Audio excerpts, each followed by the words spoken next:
Hello friends, नमस्कार। मेरा नाम संजय है और इंडियन रिएक्शन में आपका स्वागत है। तो फ्रेंड्स, आज हम कुछ ऐसे ख़ास टॉपिक पे रिएक्शन देने वाले हैं, जो कि इंडिया, पाकिस्तान और बलूचिस्तान पे रिलेटेड टॉपिक है। और जिन लोगों को भी इंडिया पाकिस्तान इशू में इंटरेस्ट है, उनके लिए बहुत ही मज़ेदार वीडियो होने वाली है। और जिन लोगों को इंटरेस्ट नहीं है पर नॉलेज पर्पज़ के लिए जानना चाहते हैं बलूचिस्तान और टॉपिक क्या है, उनके लिए तो बहुत ख़ास होने वाला है।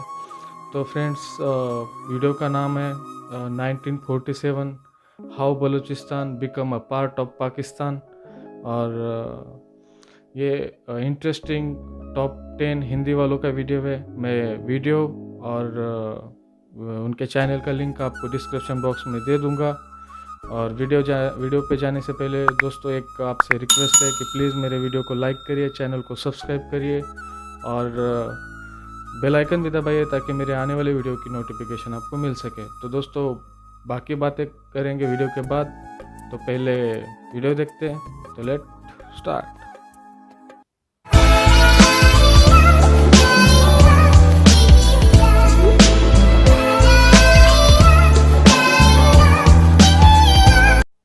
काफी समय पहले पाकिस्तान में एक क्रांतिकारी और व्यवस्था विरोधी कवि हबीब जालिब ने लिखा था कि मुझे जंगे आज़ादी का मज़ा मालूम है, बलोचों पर जुल्म की इंतहा मालूम है। मुझे जिंदगी भर पाकिस्तान में जीने की दुआ मत दो, इन 60 साल जीने की सज़ा मालूम है। कवि हबीब जालिब की यह छोटी सी शायरी पाकिस्तान के बारे में बहुत कुछ कहती है, अगर आप इसे ठीक से समझ पाए तो। क्योंकि पाकिस्तान के उदय के 73 साल बाद भी वहाँ के सबसे बड़े प्रांत बलूचिस्तान को पाकिस्तान का सबसे तनावग्रस्त इलाका माना जाता है। और आजकल से नहीं, बल्कि जब से देश का बंटवारा हुआ है, तब से बलूचिस्तान की हालत खराब है। बहुत दुखद इतिहास है बलूचिस्तान और वहाँ के लोगों का, जो आज इस वीडियो में हम पूरा जानेंगे। तो वीडियो के अंत तक हमारे साथ बने रहिए, क्योंकि पाकिस्तान के बारे में बहुत कुछ जानने को मिलेगा आपको। सबसे पहले तो आप इस इमेज में देखें, यहाँ पाकिस्तान है और पाकिस्तान में समुद्र की ओर यहाँ इतना बड़ा इलाका बलूचिस्तान प्रांत है। असल में बलूचिस्तान की समस्या भारत विभाजन से जुड़ी हुई है। विभाजन में तय हुआ कि भारत और पाकिस्तान दो अलग देश हो गए, लेकिन उन रियासतों को लेकर कोई सीधा फैसला नहीं हुआ। जो रियासतें ब्रिटिश साम्राज्य के अधीन तो थी, पर उन पर ब्रिटिश हुकूमत का सीधा शासन नहीं था। ऐसी रियासतें अपने आंतरिक फैसले लेने के लिए स्वतंत्र थी और कुछ संधियों के तहत ब्रिटिश साम्राज्य का हिस्सा थी। आज़ादी के समय बलूचिस्तान प्रांत 4 अलग अलग रियासतों में बटा हुआ था: कलात, खारान, लासबुला और मकरान। बलूचिस्तान प्रांत की यह 4 रियासतें ऐसी थी जिस पर ब्रिटिश साम्राज्य का सीधा शासन नहीं था। इन रियासतों को यह अधिकार दिया गया कि यह भारत और पाकिस्तान दोनों में से किसी भी देश के साथ विलय कर सकती है या फिर खुद को एक स्वतंत्र राष्ट्र भी घोषित कर सकते हैं। बस यहीं से बलूचिस्तान का दुखद इतिहास शुरू हुआ। इन 4 रियासतों में से मकरान, लासबेला और खारान ने तो मोहम्मद अली जिन्ना के दबाव में पाकिस्तान में अपना विलय कर लिया, लेकिन कलात के खान मीर अहमद यार खान ने खुद को स्वतंत्र घोषित कर दिया। मार्च 1948 को पाकिस्तानी सेना ने कलात को जबरन पाकिस्तान में मिला लिया और खान ऑफ कलात मीर अहमद यार खान को जेल में डाल दिया, जो बिल्कुल गैर कानूनी था। क्यों? तो इसके लिए हमें आज़ादी से पहले जो हुआ था वो जानना पड़ेगा। आज़ादी से पहले खान ऑफ कलात पाकिस्तान के निर्माण को लेकर काफ़ी उत्साहित थे और इन्होंने ही जिन्ना को अपना कानून सलाहकार नियुक्त किया था, ताकि खान ऑफ कलात ब्रिटेन के सामने अपना पक्ष रख सके। साल 1946 में जब कैबिनेट मिशन भारत आया, तो उसने इस पक्ष को मजबूती से रखा कि उसकी संधि ब्रिटिश इंडिया साम्राज्य के साथ नहीं, बल्कि सीधे ब्रिटेन क्राउन यानी व्हाइट हॉल के साथ थी। कैबिनेट मिशन इसका कोई कानूनी समाधान ढूंढ नहीं पाया और इस मामले को बिना सुलझाए छोड़ दिया कि बलूचिस्तान का आगे क्या होगा। इसीलिए इसके बाद 4 अगस्त 1946 को दिल्ली में एक राउंड टेबल मीटिंग हुई, जिसमें Mountbatten, Khan of Kalat, chief minister of कलात और मोहम्मद अली जिन्ना मौजूद थे। इस मीटिंग में जिन्ना ने खान ऑफ कलात का साथ दिया और यह तय हुआ कि 5 अगस्त 1946 को कलात ब्रिटिश साम्राज्य से स्वतंत्र होगा और उसके साथ ही खारान और लासबुल्ला रियासत को कहा गया कि वे अपना विलय कलात में करें और साथ ही मारी और बोगती इलाके भी कलात में शामिल हो ताकि पूरा बलूचिस्तान कलात में शामिल हो सके। कलात का कानूनी दर्जा अन्य भारतीय प्रिंसली स्टेट से अलग था क्योंकि 560 भारतीय रियासतें कैटेगरी ए के तहत आती थी और वहीं कलात, सिक्किम और भूटान कैटेगरी बी में शामिल थे। साल 1876 की संधि के अनुसार ब्रिटेन ने उन्हें आंतरिक स्वतंत्रता दे रखी थी। साथ ही आंतरिक मामलों में ब्रिटिश का हस्तक्षेप न करने का वादा भी था। इसलिए कलात कभी भी चैम्बर ऑफ प्रिंसली स्टेट का सदस्य भी नहीं रहा। इसी कारण कलात भारत या पाकिस्तान दोनों में से किसी के साथ शामिल होने को मजबूर नहीं था। इसलिए अंत में कलात के अंतिम शासक मीर अहमद खान ने दोनों देश से अलग एक स्वतंत्र राष्ट्र बनाने का फैसला किया। 15 अगस्त 1946 को पाकिस्तान के निर्माण के एक दिन बाद कलात ने स्वयं को एक स्वतंत्र राष्ट्र घोषित कर दिया। स्वतंत्रता की घोषणा के साथ ही खान ने कलात संसद के उच्च और निम्न सदन बनाए।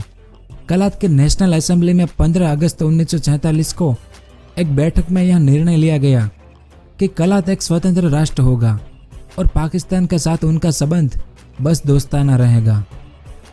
और 11 अगस्त 1947 को मुस्लिम लीग और कलात के बीच एक घोषणा पत्र पर हस्ताक्षर भी हुए जिसमें माना गया कि कलात एक भारतीय राज्य नहीं है और उसकी अपनी एक अलग पहचान है और साथ ही मुस्लिम लीग कलात की स्वतंत्रता का सम्मान करेगी। अब कलात के खान के जिन्ना के साथ अच्छे संबंध है, इसलिए कलात के खान ने मुस्लिम लीग को काफी आर्थिक मदद की थी बंटवारे के लिए। लेकिन इन सब के बावजूद 1 अप्रैल 1948 को पाकिस्तानी सेना ने कलात पर हमला कर दिया और कलात के खान ने आत्मसमर्पण कर दिया और विलय के दस्तावेज पर हस्ताक्षर कर दिए कि कलात पाकिस्तान का हिस्सा है। और इसी के साथ 225 दिनों के आज़ाद कलात का पाकिस्तान में विलय हो गया। इसके बाद कलात के खान के भाई प्रिंस अब्दुल करीम के नेतृत्व में पहला विद्रोह हुआ, लेकिन उन्हें भी पाकिस्तान ने जल्द ही गिरफ्तार कर लिया। लेकिन बलूचिस्तान के इतिहास सबसे बड़ा मोड़ आया वो साल 1954 था, जब पाकिस्तान के प्रधानमंत्री मोहम्मद अली बोगरा ने पाकिस्तान को 1 यूनिट बनाने का फैसला किया, ईस्ट पाकिस्तान और वेस्ट पाकिस्तान को एक करना। और साल 1955 में अयूब खान ने इस पर मोहर लगा दी। वेस्ट पाकिस्तान के सभी स्टेट्स, प्रोविंसेस और कबीला इलाकों को मिलाकर पूरा वेस्ट पाकिस्तान बनाया गया। पाकिस्तान सरकार ने इन इलाकों के सारे अधिकार और स्वायत्तता छीन ली, जिस कारण बलूचिस्तान में इसका जबरदस्त विरोध हुआ। अक्टूबर 1957 में बलूच नेताओं ने पाकिस्तानी राष्ट्रपति इस्कंदर मिर्जा से मुलाकात की और कलात को पाकिस्तान 1 यूनिट से बाहर रखने की मांग की, लेकिन अयूब खान ने ऐसा करने से मना कर दिया, जिस कारण बलूचिस्तान में विद्रोह शुरू हो गया। 6 अक्टूबर 1958 को अयूब खान ने पाकिस्तान आर्मी को बलूचिस्तान में भेजा और कलात के खान के सहयोगियों को गिरफ्तार कर लिया। लेकिन खान के सहयोगी नवाब नवरोज खान ने पाकिस्तान के सामने संघर्ष जारी रखा, पर बाद में उन्हें भी गिरफ्तार करके जेल में डाल दिया गया और पाकिस्तान सरकार ने इस नवरोज खान के बेटों और भतीजों को फांसी दे दी और नवरोज खान की भी जेल में रहने के दौरान मौत हो गई। यानी इस पूरे परिवार को पाकिस्तान ने मिटा दिया और साथ ही इस पूरे संघर्ष में हजारों बलूच लोग मारे गए।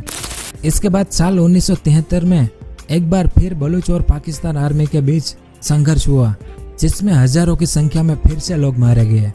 साल 1971 के चुनाव में जहां पश्चिमी पाकिस्तान के सभी प्रांतों में पीपीपी की जीत हुई, वहीं बलूचिस्तान और एनडब्ल्यूएफपी में यानी नॉर्थ वेस्ट फ्रंटियर प्रोविंस में नेशनल अवामी पार्टी की जीत हुई, जो कि बलूचों की पार्टी थी। लेकिन पाकिस्तान सरकार ने बलूचों पर झूठा आरोप लगाया कि बलूच नेता ईरान के साथ मिलकर एक बड़ा संघर्ष करने वाले हैं, जिस कारण बलूच सरकार को बर्खास्त कर दिया गया और पाकिस्तान की तरफ से जनरल टिक्का खान को बलूचिस्तान में भेजा गया। साल 1971 में पाकिस्तान का विभाजन हुआ था, जिसमें बांग्लादेश अलग देश बना था। पाकिस्तान इस घटना से अभी उबर नहीं पाया था, जिस कारण पाकिस्तान ने बलोच आंदोलनकारियों पर बड़ी ही सख्ती से कार्रवाई शुरू की। लगभग 80,000 पाकिस्तानी सैनिकों को बलूचिस्तान भेजा गया। आम बलूच लोगों पर हवाई हमले किए। बलूचिस्तान की तरफ जाने वाले सभी रास्ते भी बंद कर दिए गए, इसलिए ज्यादातर बलूच नेता अफगानिस्तान भाग गए। और ये 60 के दशक में हुए विद्रोह से काफी बड़ा विद्रोह था, क्योंकि इसमें भी अनगिनत लोग मारे गए थे। इसके बाद साल 2005 में बलूच नेता नवाब अकबर खान बुगती और मीर मार्री ने पाकिस्तान सरकार के सामने 15 चीज़ों की मांग रखी, जिसमें बलूचिस्तान प्रांत के संसाधनों पर ज़्यादा नियंत्रण और सैनिक ठिकानों के निर्माण पर रोक जैसे मुद्दे शामिल थे। लेकिन यह मांग भी पाकिस्तान ने खारिज कर दी और उनका संघर्ष आगे भी चलता रहा। अगस्त 2006 में 79 साल के अकबर बुख्ती की सेना से मुठभेड़ में मौत हो गई। इसी संघर्ष में 60 पाकिस्तानी सैनिक और 7 अधिकारियों की मौत हो गई और बुख्ती की हत्या कराने का इल्जाम परवेज मुशर्रफ के ऊपर लगा हुआ है। इसीलिए इस घटना के कुछ दिन बाद आंदोलनकारियों द्वारा परवेज मुशर्रफ के ऊपर रॉकेट से हमला किया गया, जिसमें वे बाल बाल बचे थे। फिर अगस्त 2009 में मीर सुलेमान दाऊद ने खुद को आज़ाद बलूचिस्तान का शासक घोषित कर दिया, पर बलूचिस्तान अब भी पाकिस्तान का हिस्सा है। आज बलूचिस्तान लिबरेशन आर्मी अलगाववादियों का सबसे बड़ा संगठन है और आज़ाद बलूचिस्तान की मांग करने वाले संगठनों के कुछ और नाम बलूचिस्तान रिपब्लिक पार्टी, लश्कर बलूचिस्तान और बलूच लिबरेशन फ्रंट है। इनमें ऐसे भी संगठन हैं जो पाकिस्तान, अफगानिस्तान और ईरान के बलूच इलाकों को मिलाकर आज़ाद बलूचिस्तान की मांग करते रहते हैं। प्राकृतिक संसाधनों से भरपूर और कम आबादी वाला बलूचिस्तान बीते 70 सालों से आज़ादी और अधिकारों के लिए जूझ रहा है। आज़ादी के समय से शुरू हुआ विद्रोह आज भी जारी है, क्योंकि बलूच लोगों का मानना है कि वो पूर्व में एक स्वतंत्र देश थे और सामाजिक और सांस्कृतिक रूप से भी वो एक अलग पहचान रखते हैं। वे लोग ये भी कहते हैं कि पाकिस्तान ने कलात के खान से बंदूक की नोक पर विलय करवाया था। इसीलिए आज बलूचिस्तान में हजारों बलूच लड़ाके पाकिस्तानी सेना के खिलाफ लड़ रहे हैं। कई बलूचिस्तान के लोग चाहते हैं कि भारत इस मामले में दखल दे, जिस तरह भारत ने बांग्लादेश के मामले में किया था। लेकिन भारत अभी तक इसे पाकिस्तान का आंतरिक मामला मानकर चुप बैठा था। पर लाल किले से नरेंद्र मोदी द्वारा बलूचिस्तान का जिक्र आने के बाद लगता है कि भारत ने अपनी रणनीति बदली है। इससे बलूच लोगों में भी एक बार फिर आशा जगी है कि वो भारत की मदद से अपना हक पा सकेंगे और एक अलग आज़ाद देश बनाएंगे। तो यह इतिहास था बलूचिस्तान का। उम्मीद है कि आपको कुछ जानने को मिला होगा। अगर वीडियो पसंद आया हो तो लाइक और शेयर ज़रूर करें। धन्यवाद। तो फ्रेंड्स, ये था वीडियो। बहुत ही मतलब पूरा टॉपिक तो कवर नहीं हुआ है, पर बलूचिस्तान में जो हो रहा है, और मतलब आज से नहीं हो रहा, 1948 से ही हो रहा है बलूचिस्तान में।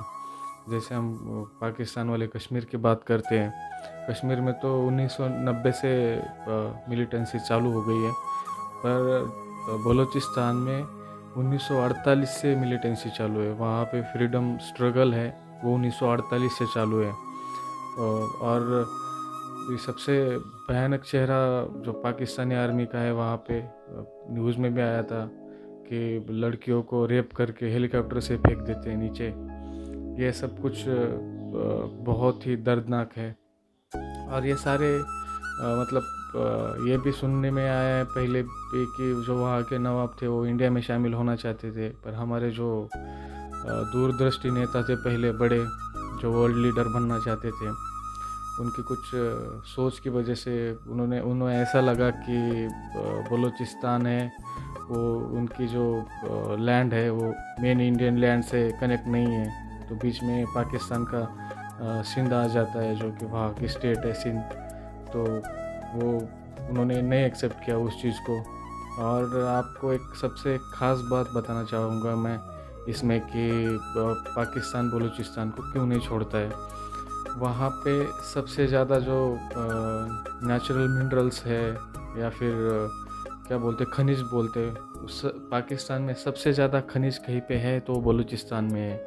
और सबसे बड़ी बात है कि पाकिस्तान का जो भी पाकिस्तान की लैंड है तो उसका 44% जो लैंड है वो बलूचिस्तान का है। अगर बलूचिस्तान पाकिस्तान से अलग हो जाता है तो 50% पाकिस्तान अलग हो जाए, पाकिस्तान छोटा हो जाएगा, इतना बड़ा बलूचिस्तान है। और वहाँ पे वो BLA वाले या फिर और भी सारे ऑर्गेनाइजेशन है, तो खासकर BLA बहुत फेमस है, बलूचिस्तान लिबरेशन आर्मी। वो बैंड बजा रहे पाकिस्तानी आर्मी की रोज़। चाहे तो आप चाहे उसके ऊपर वीडियो बनाओ तो मैं उसके ऊपर भी एक वीडियो बनाऊंगा, रिएक्शन वीडियो। तो फ्रेंड्स, टॉपिक बहुत बड़ा है, वीडियो लंबा हो रहा है, तो चैनल को सब्सक्राइब करिए, बेल आइकन दबाइए और वीडियो को लाइक भी करिए। तो मिलते हैं अगले वीडियो में, तब तक अपना ख्याल रखिए। जय हिंद।